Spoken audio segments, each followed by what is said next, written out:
Selamat pagi Bapak dan teman-teman semua. Di sini kami dari kelompok 4 akan mempresentasikan tentang materi jaringan komputer. Dan sebelum mempresentasikan, alangkah baiknya saya dan rekan saya akan memperkenalkan diri terlebih dahulu, di mana ada saya sendiri, Ikadek Deo Januarta, dan teman saya Ikadek Dwiki Aryawan, dan Ide Bagus Putu Wisnu Pranata, dan ada Dewo Komang Tommy Setianegara, ada Francisca Syariani, dan yang terakhir Donisius Directus. Dan di sini saya akan membahas tentang jaringan komputer. Jaringan komputer dapat diartikan sebagai dua atau lebih komputer yang dihubungkan dengan menggunakan sebuah sistem komunikasi sehingga dapat saling berbagi data, aplikasi, dan berbagai perangkat keras. Dan di sini ada tujuan jaringan komputer. Tujuan dibangun jaringan yaitu membawa data atau informasi dari sisi pengirim menuju penerima secara cepat dan tepat, tanpa adanya kesalahan melalui media transmisi atau media komunikasi tertentu. Dan di sini ada manfaat jaringan komputer, di mana ada berbagai pemakaian peralatan dan sumber daya, dan ada integrasi data, dan ada komunikasi, dan ada distribute processing, dan ada keamanan data, dan ada konektivitas berbagai jenis dan merek komputer. Dan di sini ada macam-macam jaringan komputer, di mana yang pertama ada berdasarkan jangkauan geografis, di mana ada local area networks atau disingkat LAN, dan metropolitan area networks disingkat MAN, dan ada wide area networks atau WAN. Dan berdasarkan distribusi sumber informasi atau data, di mana ada jaringan terpusat dan jaringan terdistribusi. Dan berdasarkan media transmisi data yang digunakan, ada jaringan berkabel atau wired networks, dan ada jaringan nirkabel, ada juga bisa disebut wireless network. Dan berdasarkan peranan dan hubungan tiap komputer dalam memproses data, ada jaringan client sampai server dan jaringan peer-to-peer. Dan berdasarkan topologi jaringan yang digunakan, ada topologi bus, topologi stud, topologi ring, topologi mesh, topologi peer-to-peer, topologi linear, topologi tree, dan topologi hybrid. Dan di sini juga ada local area networks. Local area networks atau yang sering disingkat dengan LAN merupakan jaringan yang hanya mencakup wilayah kecil saja. Semisal warnet, kantor, atau sekolah. Umumnya jaringan LAN luas areanya tidak jauh dari 1 km persegi, seperti gambar yang ada di slide ini, berdasarkan jangkauan geografisnya saja. Dan di sini ada Metropolitan Area Network. Bisa dijelaskan oleh rekan saya, Dwiki. Baik, terima kasih atas waktunya. Saya Dwiki akan menjelaskan tentang Metropolitan Area Network. Metropolitan Area Network atau disingkat dengan MAN merupakan jaringan yang mencakup suatu kota dengan dibekali kecepatan transfer data yang tinggi. Bisa dibilang jaringan MAN merupakan gabungan dari beberapa jaringan LAN. Jangkauan dari jaringan MAN berkisar dari 10 km sampai 50 km.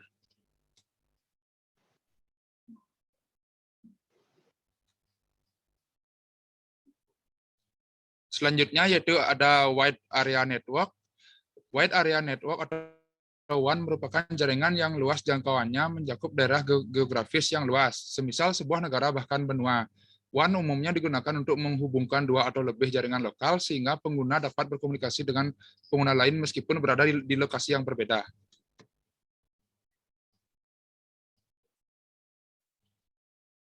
Selanjutnya yaitu ada jaringan terpusat. Jaringan terpusat adalah jaringan yang terdiri dari komputer klien dan komputer server, di mana komputer klien bertugas sebagai perantara dalam mengakses sumber informasi atau data yang berasal dari komputer server. Dalam jaringan terpusat, terdapat istilah down terminal atau terminal bisu, di mana terminal ini tidak memiliki alat pemroses data, seperti digambar di bawah.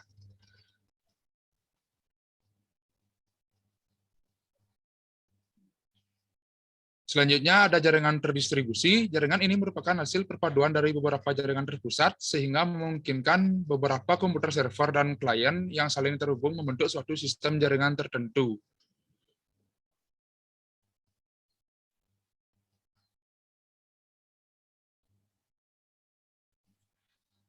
Selanjutnya yaitu ada jaringan berkabel atau wire network.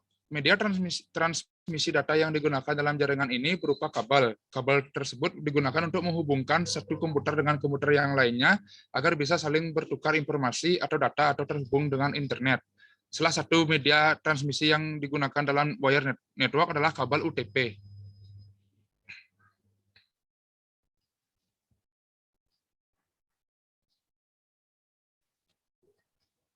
Selanjutnya jaringan nirkabel atau wireless network. Dalam jaringan ini diperlukan gelombang elektromagnetik sebagai media transmisi datanya. Berbeda dengan jaringan berkabel atau wire network, jaringan ini tidak menggunakan kabel untuk bertukar informasi atau data dengan komputer lain, melainkan menggunakan gelombang elektromagnetik untuk mengirimkan sinyal informasi atau data antara komputer satu dengan komputer yang lainnya. Wireless adapter salah satu media transmisi yang digunakan dalam wireless network. Baik, penjelasan selanjutnya akan dijelaskan oleh Dionysius. Terima kasih. Oke, saya akan melanjutkan penjelasannya. Menurut fungsinya, jaringan komputer terbagi menjadi dua macam, yaitu jaringan client-server dan peer-to-peer. Yang pertama, client-server. Jaringan ini terdiri dari satu atau lebih komputer klien, biasanya terdiri dari satu server atau beberapa komputer klien. Komputer server bertugas menyediakan sumber data, sedangkan komputer klien hanya dapat menggunakan sumber daya data, sedangkan komputer klien sendiri hanya dapat menggunakan sumber daya data tersebut. Jaringan client server juga memiliki dua komponen utama, yaitu client and server.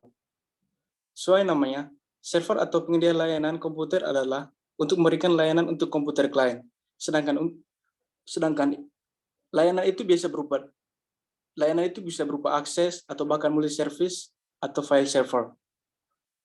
Sementara client atau workstation adalah komputer yang menerima layanan atau fasilitas yang disediakan oleh komputer server. Jadi intinya jaringan client server adalah jaringan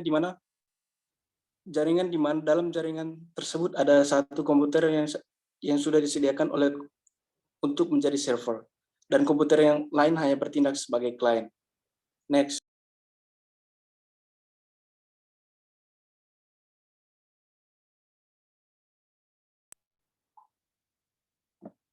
Jaringan peer-to-peer. Dalam jaringan ini, masing-masing komputer, baik itu komputer server maupun komputer klien, mempunyai kedudukan yang sama. Jadi, komputer server dapat menjadikan komputer klien, juga sebaliknya komputer klien juga dapat menjadi komputer server. Kalau dalam jaringan ini, client server ada satu komputer yang bertugas sebagai server, maka dalam jaringan peer-to-peer, semua komputer dapat bertindak sebagai server. Jadi intinya, jaringan peer-to-peer adalah jaringan di mana sebuah komputer dapat bertindak sebagai server maupun klien. Bisa kita lihat pada gambar tersebut, jenis dari jaringan peer-to-peer. Next.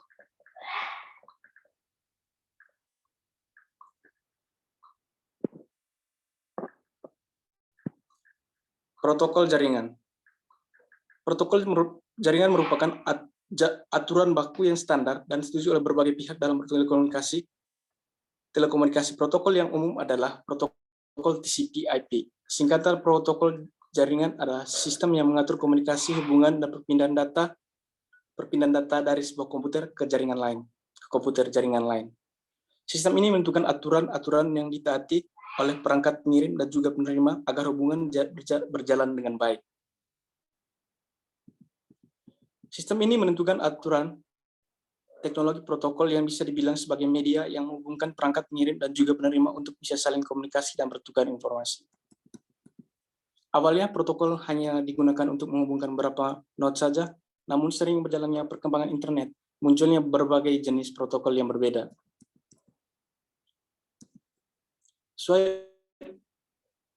Sesuai dengan namanya, protokol jaringan bisa diterapkan pada jaringan apapun, mulai dari jaringan komputer perangkat server atau jaringan perangkat keras disebut hardware. Next.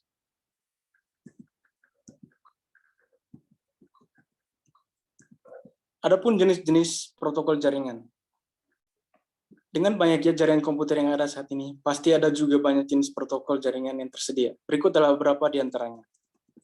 Yang pertama, IP address. IP address adalah alamat yang diberikan pada jaringan komputer dan peralatan jaringan yang menggunakan protokol TCP/IP. TCP/IP ini adalah standar protokol jaringan komunikasi data yang digunakan oleh pengguna internet. TCP/IP sendiri mengatur proses transfer data dari satu komputer ke komputer lain melalui koneksi internet. TCP/IP ini terdiri dari 32 bit angka biner yang dapat ditulis dalam 4 kelompok angka desimal yang dipisahkan oleh tanda titik, dan diikuti oleh host ID. Bisa kita lihat dalam layar contoh dari IP address. Bagian dari network ID itu menentukan alamat jaringan dengan nomor rangka 192.168.0, sedangkan dalam host ID menentukan alamat host terdiri cuma satu angka, yaitu angka 1. Yang berikutnya, domain name system.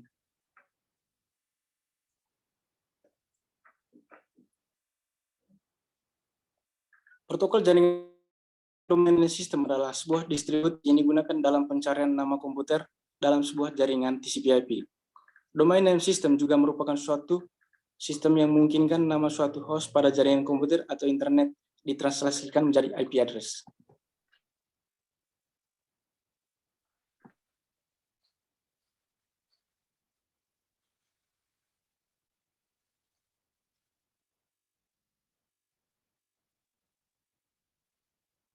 Pelatihan atau digunakan dalam perusahaan, itu biasa digunakan dalam perguruan tinggi, governance, pemerintahan, dan ID digunakan dalam ID sendiri Indonesia atau AU Australia.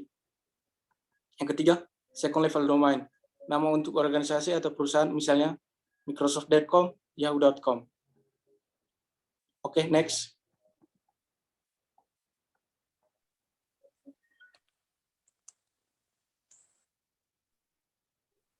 Baik, sini saya akan menjelaskan dari topologi jaringan. Topologi jaringan merupakan Topologi bentuk jaringan akan dijelaskan oleh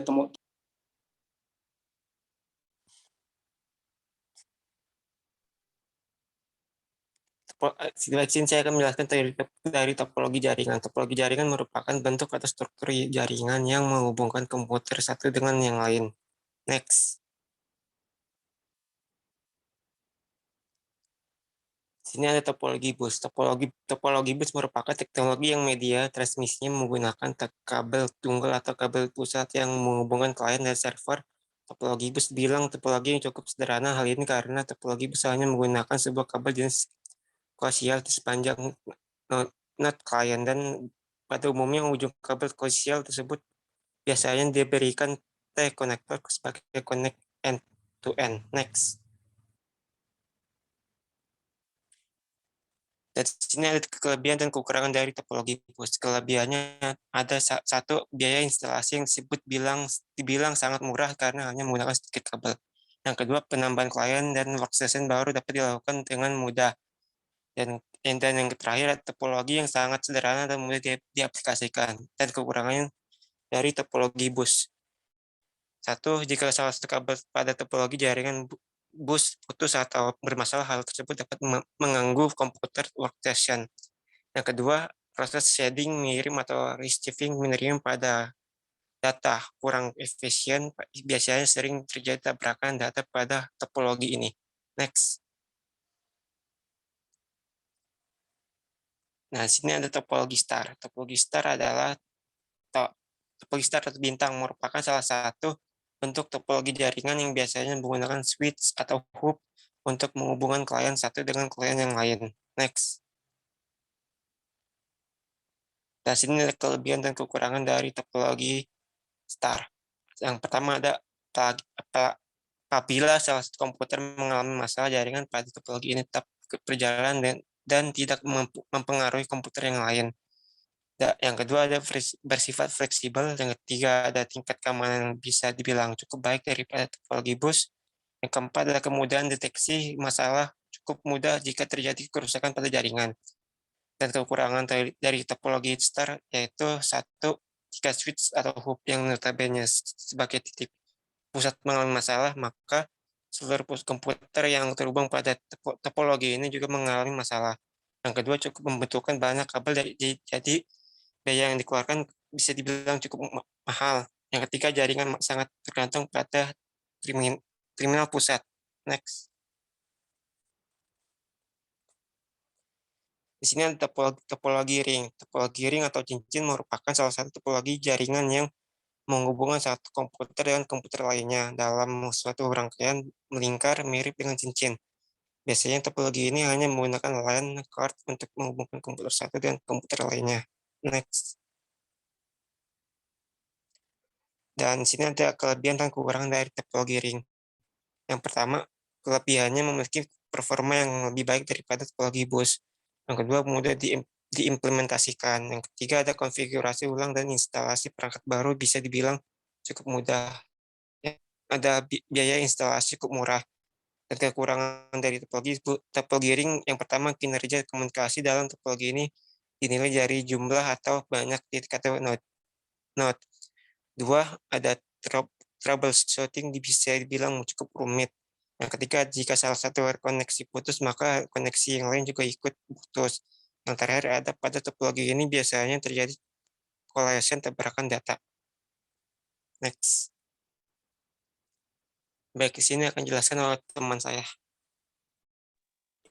Baik, terima kasih atas waktunya. Saya Francisca Saryani menjelaskan topologi mesh. Topologi mesh atau dikenal dengan topologi jala atau dikarenakan bentuknya yang menyerupai jala. Topologi mesh merupakan bentuk hubungan yang antar perangkat di mana setiap perangkat yang ada akan saling terhubung langsung dengan perangkat lainnya di dalam satu jaringan tersebut.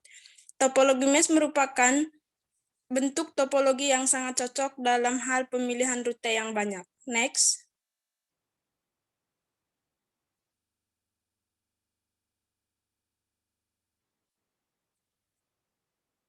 Dan di sini kelebihan dari topologi mesh, yang pertama jalur pengiriman data yang digunakan sangat banyak. Jadi tidak perlu khawatir akan adanya tabrakan data atau collision. Yang kedua, besar bandwidth yang cukup lebar. Yang ketiga, keamanan pada topologi ini bisa dibilang sangat baik.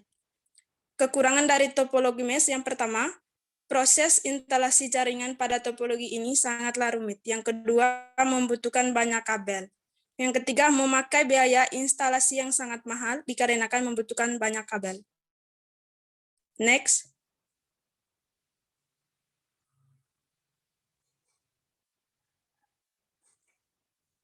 Di sini ada topologi peer-to-peer. Topologi peer-to-peer merupakan topologi yang sangat sederhana dikarenakan hanya menggunakan dua buah komputer untuk saling terhubung. Pada topologi ini biasanya menggunakan satu kabel yang menghubungkan antar komputer untuk proses pertukaran data. Next.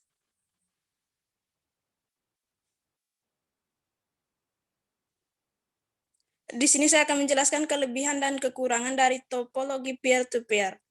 Untuk kelebihan, yang pertama, biaya yang dibutuhkan sangat murah karena tidak memerlukan komputer server maupun perangkat yang terhubung jaringan. Yang kedua, masing-masing komputer dapat berperangkat maupun server. Yang ketiga, instalasi jaringan yang cukup mudah. Selanjutnya, kekurangan dari topologi peer-to-peer. Yang pertama, keamanan pada topologi jenis ini bisa dibilang sangat rentan, karena setiap komputer memiliki sistem yang berbeda-beda. Yang kedua, sulit dikembangkan. Yang ketiga, sistem keamanan dikonfigurasi oleh masing-masing pengguna. Yang keempat, troubleshooting jaringan bisa dibilang rumit. Next.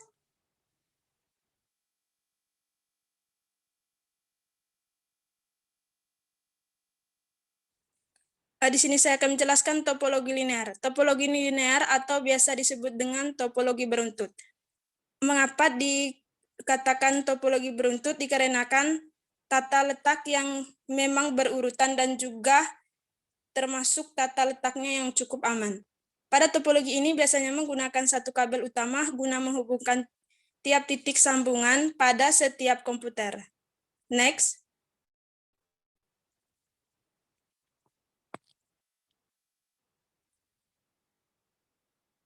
Selanjutnya saya akan menjelaskan kelebihan dan kekurangan dari topologi linear. Yang pertama, kelebihan topologi linear. Yang pertama, mudah dikembangkan, di mana kita mudah melakukan setup dengan memperluas jaringan komputer. Yang kedua, membutuhkan sedikit kabel, di mana topologi ini sangat hemat dan dalam pemakaian kabel dibandingkan topologi jaringan lainnya. Yang ketiga, tidak memerlukan kendali pusat atau server, sehingga semua komputer di dalam jaringan tersebut dapat bekerja tanpa adanya server. Yang keempat, tata letak pada rangkaian topologi bisa dibilang cukup sederhana.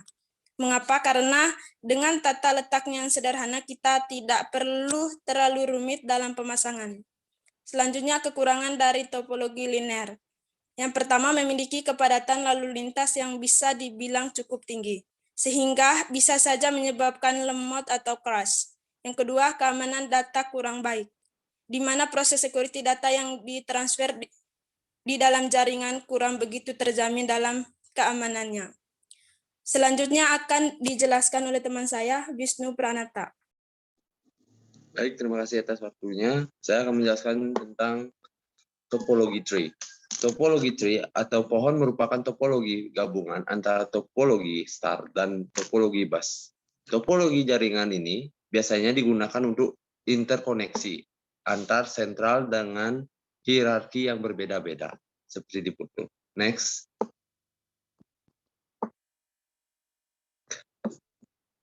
Topologi tree. Kelebihan dari topologi tree yang pertama adalah susunan data terpusat secara hierarki. Hal tersebut membuat manajemen data lebih baik dan mudah.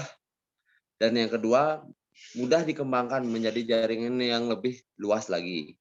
Kekurangan dari topologi tree yang pertama adalah apabila komputer yang menduduki tingkatan tertinggi mengalami masalah, maka komputer yang terdapat di bawahnya juga ikut bermasalah.